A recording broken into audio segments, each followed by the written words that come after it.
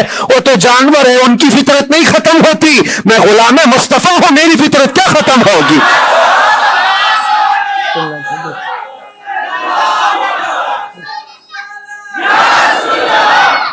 میں غلام مصطفیٰ ہوں, حق بات بولنا میری فطرت ہے, اور ہم اپنی فطرت سے بغاوت نہیں کرتے. اور یہ 8 مہینے نہیں 8 سال بھی رہے, اس کے بعد نکالیں ہم وہی بات کہیں گے جو میرے مصطفیٰ کی عزت کی بات ہوگی. عزیزان گرامی وقار, حالات بظاہر کچھ دنوں کے لیے ہوتے ہیں. امام احمد بن حنبل پر تو 1500 کے قریب نہیں 300 کے قریب کوڑے لگائے گئے تھے. 300 کوڑے کس کو کہتے ہیں؟ انسان مر جاتا ہے. وہ امام احمد بن حنبل 5 لاکھ حدیثوں کے حافظ, لیکن جمے رہے, ڈٹے رہے, نہ کبھی ان کا عزم ختم ہوا, نہ حوصلہ ختم ہوا. ائمہ اعظام کو یہ تمام چیزیں گزرنی پڑی ہیں. امام اعظم ابو حنیفہ رحمۃ اللہ تعالی علیہ جیل میں تو انتقال ہو گیا, جیل میں انتقال ہو گیا اس امام کی جس کو کروڑوں آج فالو کرتے ہیں. عزیزان گرامی وقار, ایک بات یہ سمجھ کر کے چلو, مصیبتیں آئیں گی لیکن اللہ کی مدد بھی آئے گی. ہاں, ہر اندھیرے کے بعد اجالا ہوتا ہے. ان مع العسر یسرا, اللہ قرآن میں فرماتا ہے ہر تکلیف کے بعد آسانی ہے, ہر تکلیف کے بعد آسانی ہے. اور میں تو ذہن میں یہ پریپیئر کر کے رکھا تھا, ذہن میں دماغ میں یہ بات بٹھا کر رکھا تھا, آزاد ہونا نہ ہونا یہ اللہ کی مرضی پر ہے, لیکن اگر مر کر کے میری لاش بھی باہر آتی تب بھی مجھے اس بات کا اطمینان تھا جو بات ہمیں کہنی تھی وہ ہم کہہ چکے. انشاءاللہ رب تبارک و تعالی ہماری ان باتوں کو بچوں تک یہ محفوظ بھی کرائے گا. اور مجھے تو باہر کی خبریں زیادہ نہیں ملتی تھی کہ یہاں لوگوں کے دلوں میں کیا جذبات ہیں, بچوں کے دلوں میں کیا جذبات ہیں, لیکن قیدی جب جاتے تھے چھٹی پر 4 دن 5 دن اور واپس آتے تو یہی کہتے ڈسکس تو ہمارا کچھ نہیں ہوتا, آپ کے بارے میں ہمارا خاندان پوچھتا رہتا ہے. جیل میں آپ ہیں, فون کرو تو لوگ ہمارے متعلق پوچھتے رہتے. پھر دل میں یہ احساس ہوتا تھا, اور جیل میں بھی دیکھتا ایک ایسا بھی لڑکا تھا چین سنیپر, چین کھینچتا اور چوری کرتا واپس آتا, لیکن ایسا ڈھیٹ آدمی تھا, ایسا ڈھیٹ, میدان میں کھڑے ہو جائے, سارے قیدیوں کے سامنے کھڑے ہو جائے, اور پھر ہر دن ایک بات اتنی بول کر کے ہی جاتا, صرف اتنی بول کر کے جانا, اس کی عادت سی ہو گئی تھی. ہم دیکھتے رہے, باہر بھی یہی منظر ہے, اندر بھی یہی منظر ہے. تم کسی کی زبان کو بند کرنا چاہو, ختم کرنا چاہو تو ایسا نہیں ہوتا. اللہ تبارک و تعالیٰ جس چیز کو چاہے ہر جگہ پھیلا دیتا ہے. پھر یہ احساس ہوا میرے عزیزوں, تبلیغ اسلام صرف ہم ذریعہ ہوتے ہیں پہنچانا, میرے رب کی شان ہے, میرے رب کی شان ہے. اور حقیقت میں آپ کو بتاؤں, دلوں کو اپنی طرف مائل کرنا یہ ہم میں سے کسی کے اندر طاقت نہیں ہے. آج ہزاروں لاکھوں جو مجھے سننا چاہتے ہیں, اس میں بظاہر میرا کوئی کمال نہیں, بات ان کی کرو اور ہر دل پہ راج کرو, ان کی بات کرو.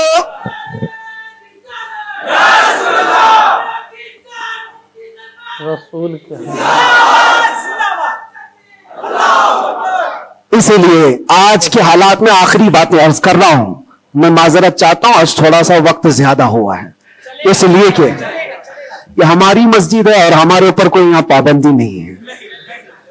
یہاں پر الحمدللہ جو لوگ بیٹھے ہیں 8 مہینے کے بعد سن رہے, 9 مہینے کے بعد سن رہے, تو تھوڑی کسر میں بھی نکال لوں, اس لیے میں تھوڑا زیادہ وقت آپ کے ساتھ لے رہا ہوں.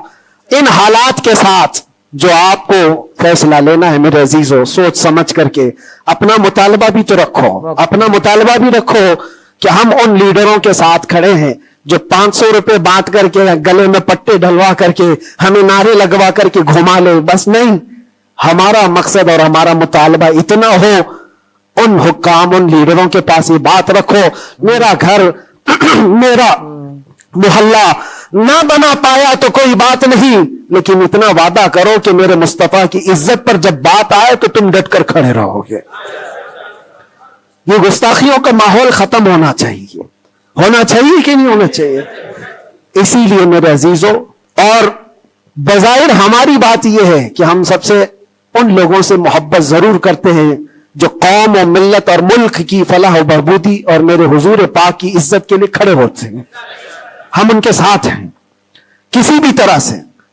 ہمارا تو مقصد, ہمارا مشن صرف اتنا ہے, کسی کی جے وجے کیوں پکارے, کیا غرض ہم کو, ہمیں کافی ہے سید اپنا نعرہ,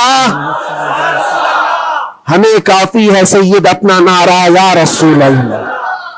ہم اس مشن کے آدمی ہیں, لیکن پھر بھی جن حضرات نے بھی محبتوں کے ساتھ ہمارے نام کو پھیلایا ہے, ان کے مقاصد اگر صرف پولیٹیکل ہیں تو ہمارا ان کے ساتھ کوئی بھی لین دین نہیں, ہمارا ان کے ساتھ کوئی تعلق نہیں. ہاں اگر اس لیے ہمارے نام کا استعمال کیا یا ہمیں بلایا یا ہمیں کھڑا کیا کہ اللہ کے نبی صلی اللہ تعالی علیہ وسلم کی ناموس اور ان کی عزت کے لیے ہے, تو ہم ہر دن آپ کے ساتھ ہیں, ہم ہر دن آپ کے ساتھ ہیں. لوگوں کو یہ لگ رہا ہے الیکشن آیا ہے, مفتی صاحب اس لیڈر کے پاس جا رہے ہیں, اس لیڈر کے پاس جا رہے ہیں, یہ سب افواہیں بہت ساری پھیلی ہیں. میرے عزیزوں تھوڑا انتظار کرو. اور میں ان سیاسی نیتاؤں سے بھی کہوں گا, آپ الیکشن میں کنٹریبیوٹ کر رہے ہیں, حصہ لے رہے ہیں, سیاست میں آپ موجود ہیں, آگے بڑھو, ہم آپ کو روک نہیں رہے ہیں. لیکن اگر واقعی مقصد یہ ہے کہ قوم و ملت اور ملک اور میرے دین کی عزت اور حضور پاک کی عزت کے لیے آگے چل کر کے آواز اٹھائیں گے, تو میرا آج آپ کے ساتھ کھڑا ہونا کوئی ضروری نہیں. الیکشن گزر جانے تو پھر ہر دن آپ کے ساتھ کھڑے, الیکشن ہو جانے کے بعد بھی ہم کھڑے ہیں آپ کے ساتھ. لیکن الیکشن سے پہلے ہی اگر آپ کو ہمیں چاہیے تو لوگوں میں یہ خلفشار مچا ہوا ہے, ایک خلفشار مچا ہوا ہے کہ مفتی صاحب ناموس رسالت کے اس عظیم مشن کو سیاسی لوگوں کے درمیان پھیلا رہے ہیں. میرے عزیزوں, میرا کہیں یہ مقصد نہیں ہے, کہیں یہ مقصد نہیں ہے. اللہ نے جو کرسی دی ہے نا, وہ بہت بڑی کرسی ہے.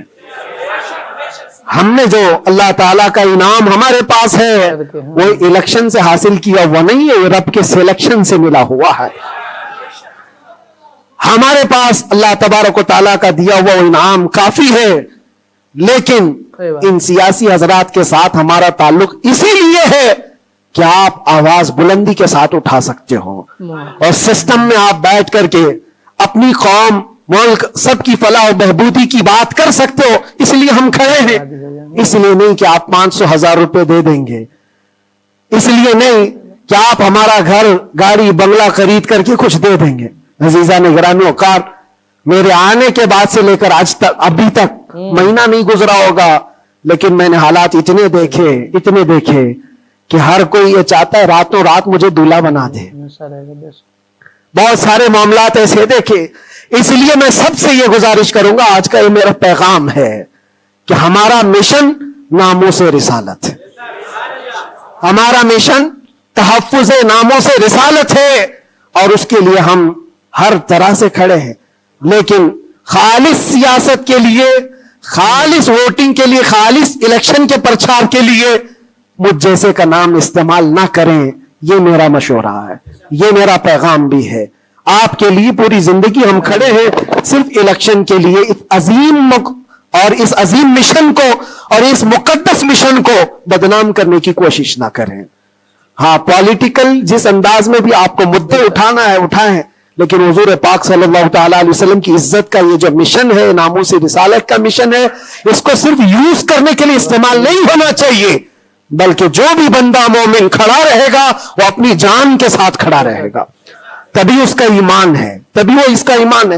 اور اگر آپ مجھے یہ کہتے ہیں کہ آپ حضور پاک کے اس ناموس رسالت کا مسئلہ لے کر چلتے ہیں, قسم رب ذوالجلال کی, اس کے پیچھے میرا کوئی دوسرا مقصد نہیں ہے. اس کے پیچھے میرا کوئی دوسرا مقصد نہیں ہے کہ اس کے ذریعے سے میں کما لوں گا, میں کھا لوں گا. میرے عزیزوں, کیا کما لیں گے, کیا کھا لیں گے؟ آپ کو میرے اپنے حالات معلوم نہیں کہ میں کس طرح کے حالات سے گزرا ہوں. اگر لوگوں سے بٹورنا ہی ہوتا تو ممبئی میں میری بہت ساری بلڈنگیں ہوتی. میں تو کرائے کے گھر پہ رہتا ہوں. میرے عزیزوں, میں اس چیز کا قائل نہیں ہوں, اس چیز کا قائل نہیں ہوں کہ اس عظیم مشن کو اپنے مفاد اور ذاتی فائدے کے لیے یا دنیا بنانے کے لیے استعمال کیا جائے. میرا اس میں کوئی مقصد پنہا نہیں.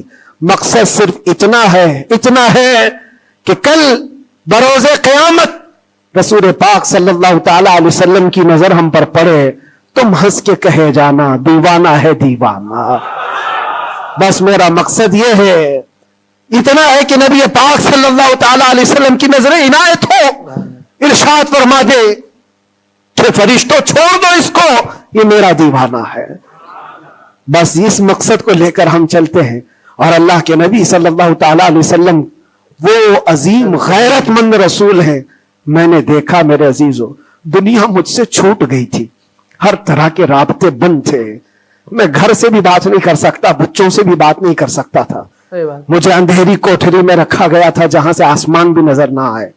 کئی دن گزرتے رہے، لیکن قسم ہے اللہ رب العزت کی، اس کے ذات کی، اس رسول پاک صلی اللہ علیہ وسلم سے جس سے ہم محبت کرتے تھے، انہوں نے ہمیں تنہا نہیں چھوڑا، میرے مصطفیٰ نے تنہا نہیں چھوڑا۔ ہم نے جو وہاں دیکھا ہے وہ بیان سے بھی باہر ہے، بیان سے بھی باہر ہے۔ کسی دن نہ پھسلنے دیا، کسی دن نہ بہکنے دیا، کسی دن نہ ٹوٹنے دیا، جس طرح مضبوطی کے ساتھ کھڑے تھے باہر اسی طرح کھڑے رہے، ورنہ تنہا رہتے رہتے وہاں پر آدمی ڈپریشن کے شکار میں پاگل ہو جاتے۔ پاگلوں کا پورا ایک یاد بنا ہوا ہے، لوگ اپنے ذہنی دن اور توازن کھو چکے ہیں، پیشاب پخانے ان کے کپڑوں میں ہونے لگتے ہیں۔ پاگلوں کا یاد ہے، لیکن ان کو حکومت چھوڑتی نہیں ہے، جو جیل میں پاگل ہو گئے ان کے لیے بھی ایک یاد ہے۔ ایسے کتنے لوگ ہیں، ان کو دیکھ کر گھبراہٹ تو ہوتی تھی، لیکن پھر تنہائی میں جب میرے مصطفیٰ کریم صلی اللہ علیہ وسلم کو یاد کرتے تو پھر وہ اپنے چہرے جمال جہاں آرا سے جو مشرف کرتے، جو انعامات دیتے تھے، وہ میرے لیے کافی ہے۔ اس کے بعد پھر کسی چیز کی حاجت نہیں ہوتی تھی، پھر وہ صحابہ کی بات یاد آتی تھی، وہ صحابہ کی بات یاد آتی۔ ایک خاتون مدینے کی جنگ احد میں جن کے باپ شہید ہو گئے، جن کا بھائی شہید ہوا، جن کا شوہر شہید ہوا، بیٹا بھی شہید ہوا، ایک جنگ میں 4 لوگ شہید ہوئے، وہ عورت کہتی ہے مجھے ایک بار رسول اللہ کو دکھا تو دو، میرے آقا سلامت ہے یا نہیں؟ وہ کہتے ہیں صحابہ کہ ہاں وہ سلامت ہے۔ وہ خاتون میرے مصطفیٰ کے چہرے کو دیکھتی ہے اور اس کے بعد کہتی ہے کل مصیبت بعدک جلل یا رسول اللہ، اے اللہ کے رسول آپ کے ہوتے ہوئے ہر مصیبت ہلکی ہے، آپ اگر سلامت ہیں تو ہر مصیبت چھوٹی ہے۔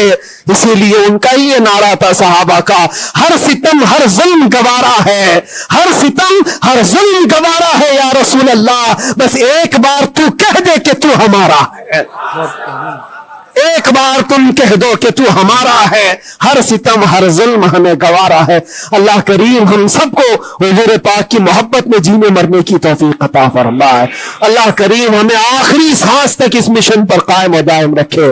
ظالموں کے ظلم سے، کافروں کے کفر سے، مشرکین کے شرک سے اللہ ہماری حفاظت فرمائے، اور ہم سب کو مولا توکل اور یقین کی دولت عطا فرمائے، اور آج کے حالات کے اعتبار سے مولا تعالی ہمیں صحیح طریقے کے حکام نصیب فرمائے، اور شریر حاکموں سے اللہ ہم سب کی حفاظت فرمائے۔ وآخر دعوانا الحمدللہ رب العالمین۔ السلام علیکم ورحمۃ اللہ وبرکاتہ۔